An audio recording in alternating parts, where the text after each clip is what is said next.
नमस्कार, जय श्री राम। सहज भाव में बाहर ही बैठा था तो ऐसे ही वीडियो देख रहा था। कोई महाराज जी हैं, उनकी कथा का कुछ अंश था। उनकी दो लोगों के, कोकिल जी महाराज वृंदावन के, उनका एक और कोई है, याद नहीं है। श्री जानकी जी के विवाह में, जिसको हम लोग सीता स्वयंवर के नाम से जानते हैं, तो सीता स्वयंवर का आमंत्रण अयोध्या में नहीं भेजा गया। विश्वामित्र जी के साथ में श्री राम और लक्ष्मण विश्वामित्र जी के यज्ञ की रक्षा के निमित्त निकलते हैं और विश्वामित्र जी लेने जाते हैं। वाल्मीकि रामायण में ऐसा प्रकरण आता है कि विश्वामित्र जी को आमंत्रण मिला है और विश्वामित्र जी का जब आगमन अयोध्या में होता है राम और लक्ष्मण जी को मांगने के लिए, तो उस समय पर विवाह की ही चर्चा हो रही थी। श्री वशिष्ठ जी महाराज के साथ में और कुछ नितांत व्यक्तिगत लोगों के साथ में बैठ करके, परिवारजनों के साथ में बैठ करके श्री जनक जी भगवान के विवाह की चर्चा कर रहे होते हैं। इसी बीच में विश्वामित्र जी का आगमन होता है, लेकिन अयोध्या में जनक जी का आमंत्रण नहीं आया था। अब ये प्रश्न कई बार लोगों के मन में आता है। यद्यपि मैंने अपनी कथाओं में कई बार इसको बताया, लेकिन संयोग ऐसा कि उसके वीडियो उपलब्ध नहीं है, तो मन में विचार आया कि आप सबके साथ में, जो लोग रुचि रखते हैं, तो कथाओं में जब होगा तब होगा, होता ही रहता है, लेकिन अब किस कथा में कौन सा भाव बनता है और कब बताना हो जाता है। और वर्तमान में मैं इस समय पर प्रायः गौ माता की कथा को ही प्राथमिकता देखता हूँ, गौ भागवत कथा या गौ माता के आश्रय में। चूंकि धर्मो रक्षते रक्षिता, यदि हम धर्म की रक्षा करेंगे तो धर्म हमारी रक्षा करेगा। और कथा करने वालों की कमी नहीं है, लेकिन जितना हम कथा में करें उतना अगर आचरण कर पाए और समाज में उस कार्य को कर पाए, इस भाव से मेरा ध्यान ज्यादातर गौ माता की रक्षा के निमित्त किए जाने वाले आयोजनों में होता है। और कथा भी मैं उसी को आधार बना करके करता हूँ। अभी इसके पहले भी गौ भागवत कथा हुई थी, इसके पहले हनुमान जी के मंदिर में गौ हनुमान कथा हुई। इस तरह से क्रमशः चलता रहता है। तो कई बार विषय आते हैं, लेकिन वीडियो की उपलब्धता भी नहीं होती। तो मैंने कहा कि व्यक्तिगत रूप से चर्चा करके इसको आप सब तक तथ्यात्मक और शास्त्रीय प्रमाण के आधार पर, तथ्यों के आधार पर और शास्त्रीय प्रमाण के आधार पर इस बात को बताऊं। देखिए, सुनी सुनाई कथा कहना और मन के हिसाब से अनुमान लगा करके उस विषय को आगे बढ़ाना, वो उतना आनंद नहीं देता है। एक कथा आज मैं सुन रहा था, पहले उस कथा को बता दूं, उसके बाद फिर मैं वास्तविक कारण की चर्चा करूंगा। जनकपुर में एक व्यक्ति ससुराल जा रहा होता है और कपड़े लत्ते लेके जाता है, लेकिन अब मार्ग में कीचड़ में गाय धंसी मिल जाती है। उसने विचार किया कि अगर मैं कीचड़ से होके जाऊंगा, ससुराल जाना हो रहा है, तो कपड़े गंदे हो जाएंगे। और एक गाय उसमें फंस रही होती है और लगभग मरने की स्थिति में होती है। यहाँ तक अब गाय जाने वाली थी, बस मुंह जाता और मर जाती। उसने विचार किया कि मरेगी तो है ही, तो उस व्यक्ति ने उस गाय के ऊपर पैर रख करके और कीचड़ को पार किया। जैसे गाय, अब जैसे ही वजन पड़ा, लेकिन यहाँ पर अब मुझे कथा बहुत रास नहीं आई। मैं सिर्फ जो महाराज जी द्वारा कथा बताई गई कि क्यों आमंत्रण नहीं भेजा गया, मैं उस बात को बता रहा हूँ। बाकी मुझे कथा इसलिए नहीं रास आई कि जनकपुर का व्यक्ति विदेह राज में, वो भी त्रेता में, कोई व्यक्ति कैसे गाय के प्रति इतनी अश्रद्धा रख सकता है। और आज भी चाहे जैसी अवस्था हो, लेकिन कम से कम जो हिंदू है, सनातन धर्मी है, वो गाय के ऊपर पैर रख करके तो नहीं चल सकता है। अब जब कलयुग में ये बात नहीं हो सकती, तो त्रेता में तो इसकी कल्पना भी नहीं हो सकती कि कोई व्यक्ति कैसे गाय के ऊपर पैर रख करके और पार करेगा। लेकिन अब जो कथाएं प्रचलित हो गई, किसी के मन में आया और फिर वो एक से दूसरे, दूसरे से तीसरे, और वो फैल जाती है।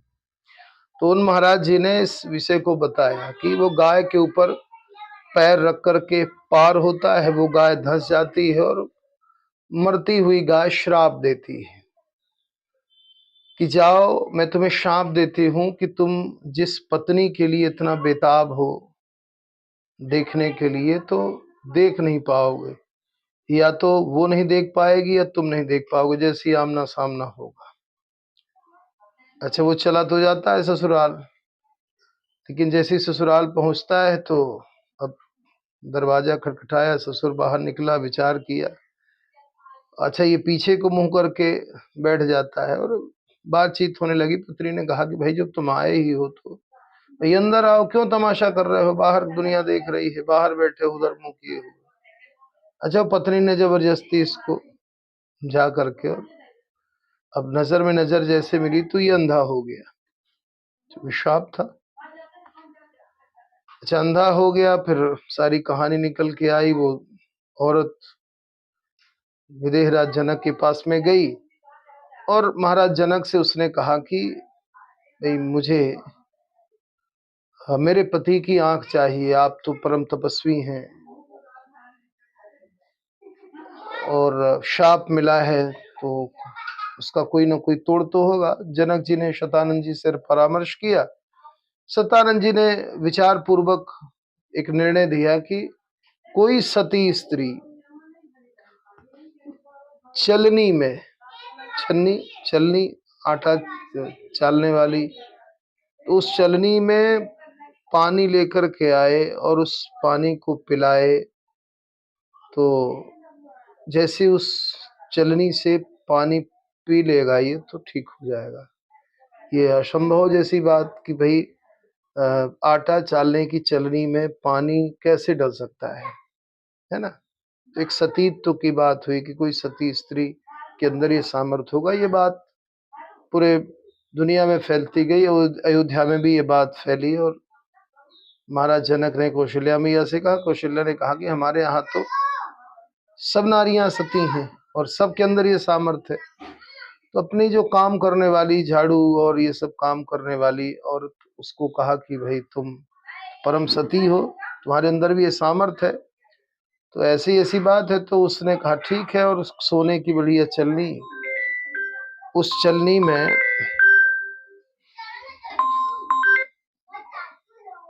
पानी को लिया गया। अच्छा, जैसे उसने उस चलनी में पानी, तो पानी सब बिल्कुल रुक गया, नहीं गिरा उससे, और वो लेकर के जनकपुर पधारती है, और जनकपुर में उस पानी को उसने पिया और ठीक हो गया। ये कथा प्रचलित हो गई। जब सीता जी के विवाह की बात आई तो जनक जी के मन में विचार हुआ कि भाई अयोध्या में जब नारियों का सतीत्व इतना प्रबल है तो वीरों की भी कमी नहीं है, और सारे अयोध्या के लोग ये सामर्थ्य रखते हैं, तो कहीं ऐसा ना हो कि किसी को भी भेज दें, ऐसी कथा। लेकिन ये बहुत लॉजिकल नहीं है, बहुत तर्क संगत विषय नहीं है। ये असली रहस्य क्या है, ये जानना चाहिए। असली रहस्य ये है कि इक्ष्वाकु, महाराज इक्ष्वाकु, श्राद्ध देव महाराज मनु के पुत्र थे इक्ष्वाकु, विवस्वान सूर्य के मनु, और मनु के मनु के विवस्वान सूर्य और इक्ष्वाकु, ऐसा। तो इक्ष्वाकु के 3 पुत्र थे, विकुक्षी, निमि और दंडक। तो विकुक्षी के वंश में महाराज दशरथ आदि हुए, अंशुमान, और आज महाराज रघु, ऐसे करके क्रमशः महाराज भगीरथ, महाराज सगर, तो विकुक्ष के वंश में भगवान श्री राम हुए और दूसरे भाई दूसरे नंबर के हुए निमि। तो महाराज निमि के वंशज महाराज मिथिलेश जनक जी, शीलध्वज जनक जी, बहुत सारे जनक जी, वहां तो सबको जनक जी जनक ही कहा जाता था और सबको विदेह ही कहा जाता था। तो निमि के वंश में हुई श्री सीता जी, मतलब विकुक्षी के वंश में श्री राम जी और निमि के वंश में श्री जानकी जी। मूलतः पिता कौन है? इक्ष्वाकु। तो इक्ष्वाकु वंशी राम भी हैं और इक्ष्वाकु वंशी श्री सीता जी भी हैं।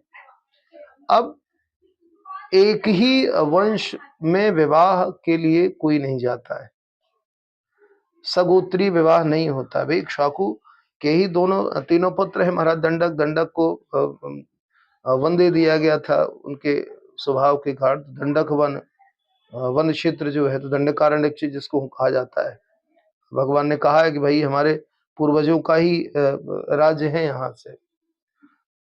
तो एक ही वंश, लेकिन विवाह ऐसा शास्त्र मत है कि 7 पीढ़ियों के बाद, क्योंकि जो वैज्ञानिक प्रमाण है, तो जो एक आनुवांशिक गुण होते हैं, तो 7 पीढ़ी आते आते आते आते उनका प्रभाव खत्म हो जाता है। इसलिए 7 पीढ़ियों की हमेशा चर्चा होती है। तो 7वीं पीढ़ी के बाद फिर बहुत सारे विषय ऐसे हैं, विवाह हो सकता है। जो एक जेनेटिक कोड है, उस कोड के आधार पर जो गुण धर्म है आनुवांशिक, चाहे वो रोग हो, चाहे जैसा भी है, वो 8वीं पीढ़ी तक आते आते बिल्कुल प्रभावहीन हो जाता है। तो विवाह भी हो सकता है, लेकिन सगोत्रीय विवाह के लिए जानबूझ करके न जाने की परंपरा है, नहीं जाना चाहिए।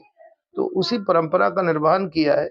चूंकि एक ही वंश के हैं भाई महाराज जनक जी और महाराज दशरथ जी, तो जब एक ही वंश के हैं तो बिटिया के विवाह के लिए उस वंश को कैसे आमंत्रण दे सकते हैं? इसलिए आमंत्रण नहीं दिया था। ये प्रमाण है, शास्त्रीय प्रमाण है। आप जाकर के, कुछ नहीं तो आप नेट में ही सर्च कर सकते हैं कि महाराज भाई इक्ष्वाकु के पुत्र, तो 100 पुत्रों की चर्चा होती है, लेकिन 3 मूलतः जाने जाते हैं, विकुक्षी, निमि और दंडक। और उन्हीं में से विकुक्षी के राम और महाराज नेमि के वंश में श्री सीता जी हुई। तो एक ही वंश के होने के कारण विवाह का आमंत्रण नहीं भेजा गया। आशा है आप सबको विषय खूब अच्छी तरह से ज्ञात हो गया होगा। अगर नए हैं तो चैनल को सब्सक्राइब कर दें, ताकि इस तरह के कुछ विशेष चीज़ें भक्ति नवनीत चैनल के माध्यम से मैं आप तक पहुंचाता रहूं। कभी कथाओं के माध्यम से, कभी सहज भाव में प्रयास होता है। तो आज के लिए इतना ही। जय श्री राम, जय गौ माता, जय भारत माता।